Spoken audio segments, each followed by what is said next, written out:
I believe Will Smith, the great prophet of the 90s, once said it best: girls of the world are nothing but trouble. The episode opens with Jason Blood, last seen during the Demon Within episode of the new Batman Adventures, during his time as a knight within Camelot, which is unfortunately under siege by Morgan Le Fay. Luckily though, their defences seem to be holding, until Jason sends two other knights away and unbars the door in a display of inhuman strength.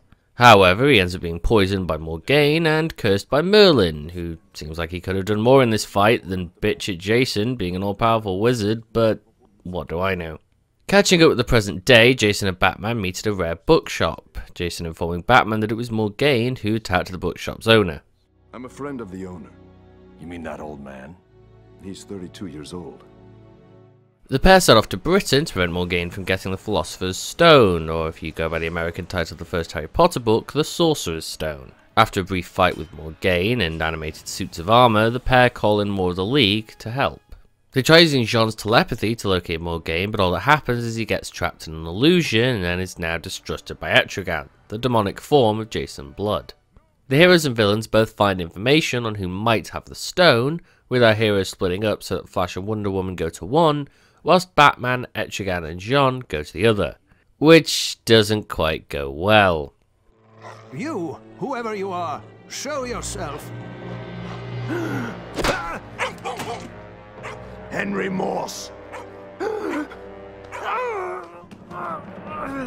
Maybe it's an off day for Batman's normal tactical sense, trusting someone who's been mind controlled and possibly still is, letting a terrifying being surprise an old man.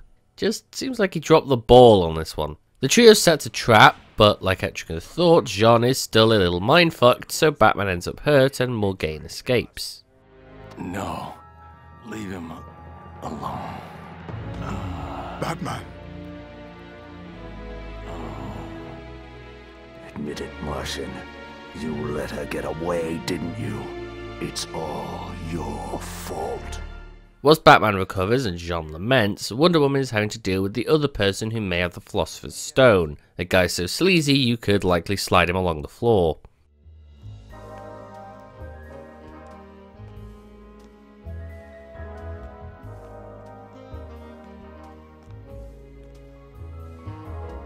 How could I deny such a goddess?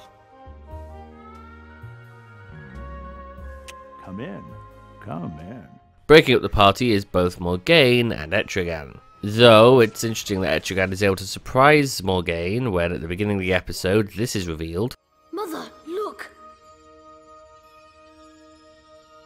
Jason Blood.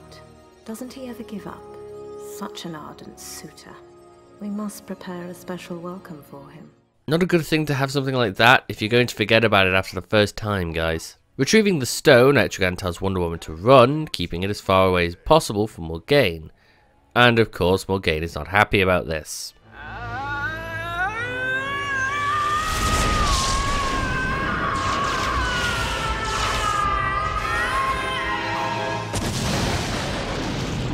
Later, however, Morgaine is able to send her minions to the watchtower and trick Jean into bringing the stone to her.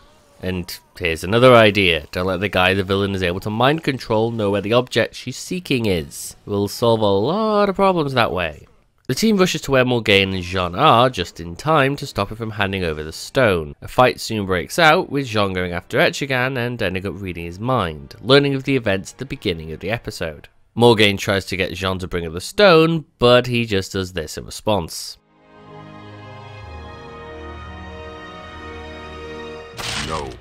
Though I'd question why the hell they didn't do that straight away. There was no reason given for keeping the damn thing other than drawing Morgaine out, which they could have done if they just switched out the real one with a fake and given it to Jean. Disappointed in himself and his actions, Jean tries to quit, but Jason stops him, seeing his own flaws reflected within the Martians. Jason leaves the team and heads off into the night, until he's needed in the Justice League Unlimited episode, Kid Stuff, ending the episode.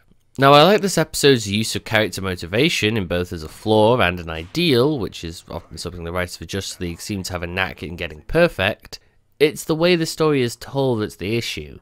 Mistakes in both actual plot holes like Morgaine's amulet, the team not crushing the stone straight after finding it, and Batman who doesn't trust anyone perfectly trusting Jean despite Etrigan's warnings. Especially after the first time when he got hurt, you'd think the League would give him a bit of a wide berth, at least until he defeated Morgaine and her influence was no longer a threat.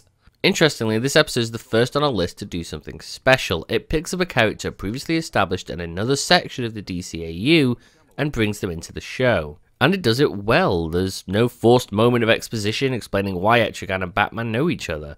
They just do. So much so that Batman has complete faith in Etrigan despite his normal reservations on new people. And this can lead those who haven't seen the episode where he was introduced, the Demon Within, from the new Batman adventures, to actually hunt it down and watch it and learn of this connection. Or of course it rewards those who've seen the episode by saying, hey, remember this guy? He's going to be here for an entire 2 episodes. Whilst the episode has some flaws in choices made by the characters, we can't all be a Knight of Shadows, so this one ends up at number 22. Hey people, and thanks for watching this video. If you want to see the next one of these a full day before anybody else, you can do that by supporting me on my Patreon page.